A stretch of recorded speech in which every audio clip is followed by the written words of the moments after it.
Locating artillery primarily encompasses target acquisition and fire direction activities. It also includes battlefield surveillance, artillery intelligence, survey, and the ballistic meteorological function. Target acquisition provides accurate and timely detection, identification, and location of ground targets in enough detail to permit immediate attack. It also involves other target acquisition or intelligent assets to maintain surveillance. Indirect fire can be effectively brought to bear on targets by mortar and artillery locating radars, by remotely piloted vehicles, by sound ranging, by air observation posts, and by forward observers.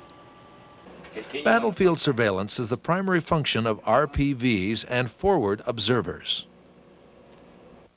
Artillery intelligence staffs are found at all levels from brigade to corps and normally control all target acquisition resources. They are fully integrated into the combat intelligence staffs at all levels. They are responsible for collecting information on the enemy artillery, producing artillery intelligence, and advising commanders on the conduct of counter-bombardment and depth fire activities.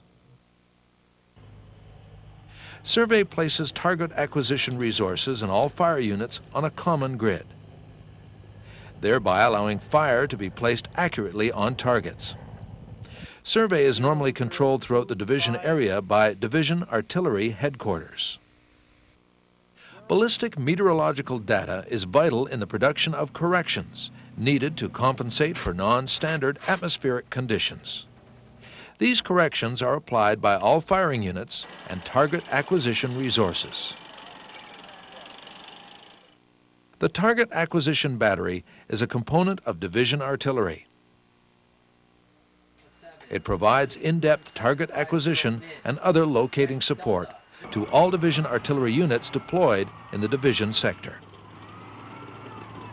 The battery is organized into functional groups and consists of a headquarters, a remotely piloted vehicle troop, a sound ranging troop, a survey section, a meteorological section, and a services troop.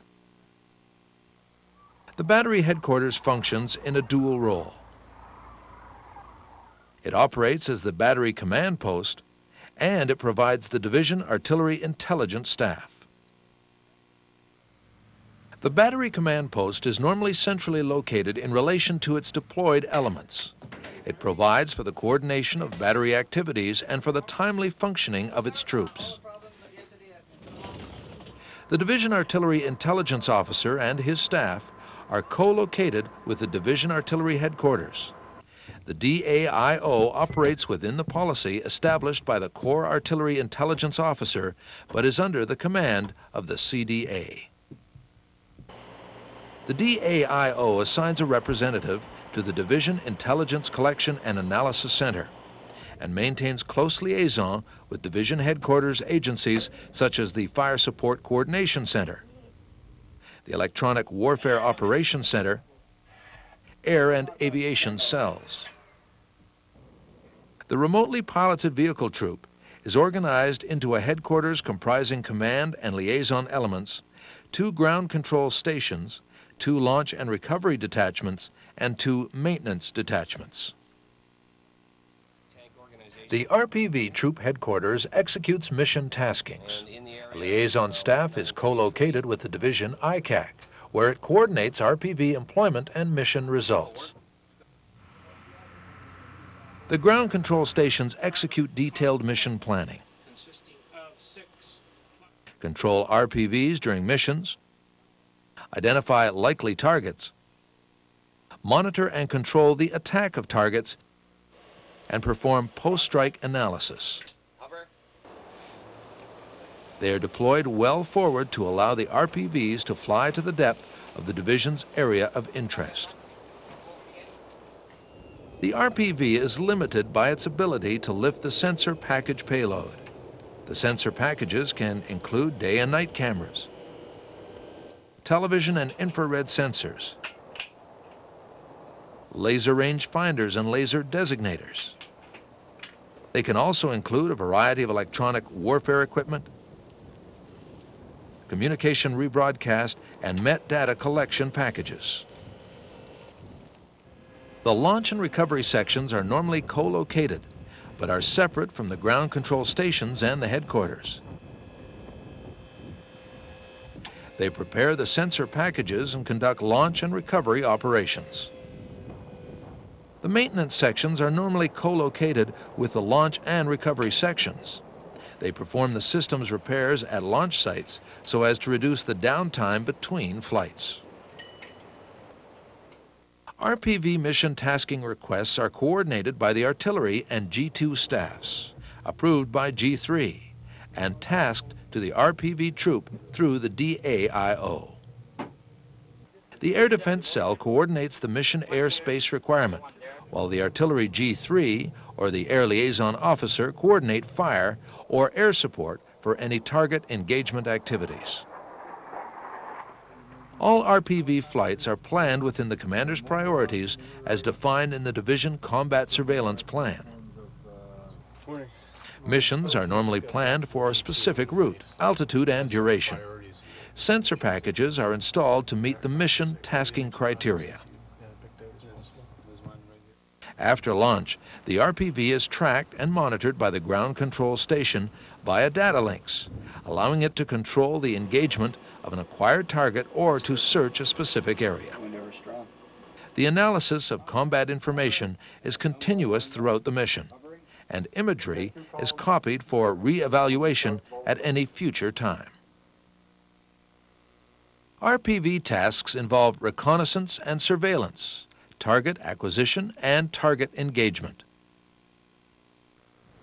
The RPV conducts reconnaissance and surveillance to gain general information forward of the FIBA in the division's area of interest, as well as in the division rear area. It may also conduct detailed surveillance within the division's area of influence to supplement information on locations or on enemy activities already detected by other surveillance systems.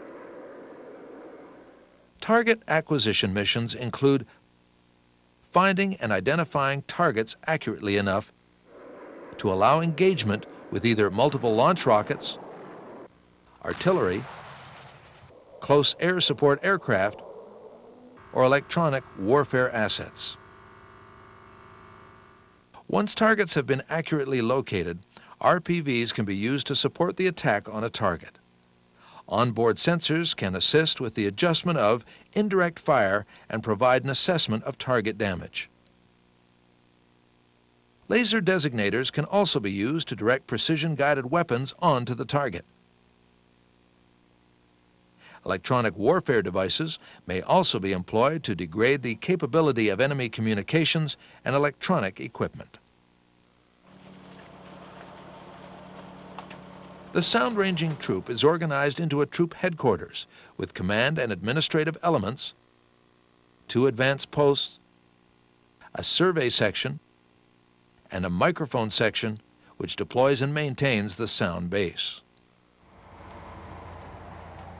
Sound ranging aims at locating hostile batteries and mortars, then adjusting counter-bombardment fire onto their positions. Normally, this effort will be as effective as adjustment by visual observation. Sound ranging is basically sonic triangulation. This is continuous over a wide front and can handle several simultaneous hostile battery firings. Sound ranging is independent of visibility, but it is greatly affected by any condition that impairs audibility, particularly high winds. It is not capable of locating multiple launch rockets and can be swamped by intense sound activity.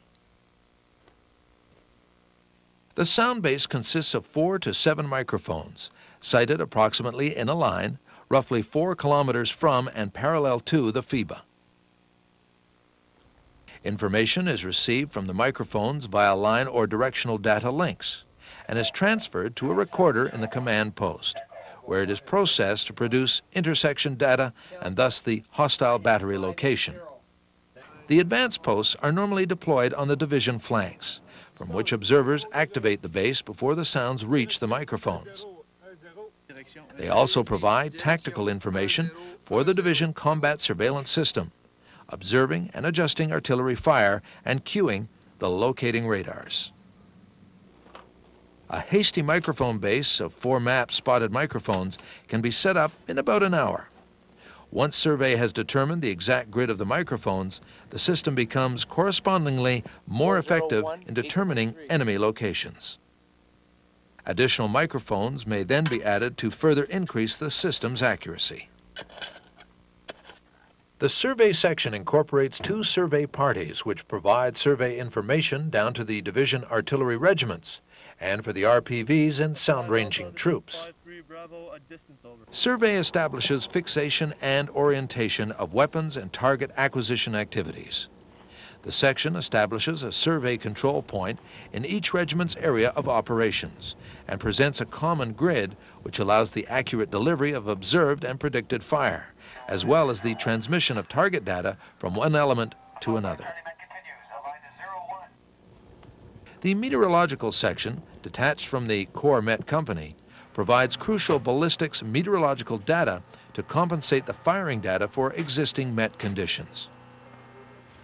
The Services Troop provides the ongoing first-line combat service support to the widely dispersed elements of the battery.